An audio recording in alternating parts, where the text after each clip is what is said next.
मुस्लिम सिख ईसाई धर्म कोई नहीं न्यारा। ब्रह्मा विष्णू महेश यांचे आईवडील कोण आहेत?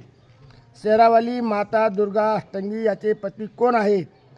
आपल्याला जन्म मृत्यू देण्यात कोणत्या प्रभूचा स्वार्थ आहे?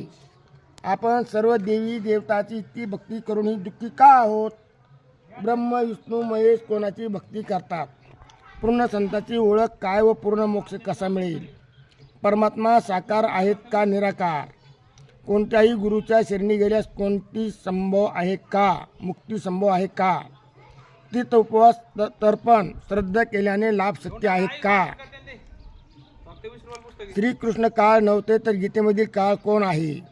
पूर्ण परमात्मा कोण व कसा आहे? कुठे राहतो? कसा भेटतो? कोणी पाहिला आहे का? समाधी अभ्यास मेडिटेशन राम हरे कृष्ण हरिओम हंस 3 व 5 नाम तसेच वाहिगुरु इत्यादी नामाच्या जपाने सुखमुक्ती शक्य आहे का? हा वर्तमान प्रसिद्ध भविष्यकारानुसार ते महान संत कोण आहे? चांगले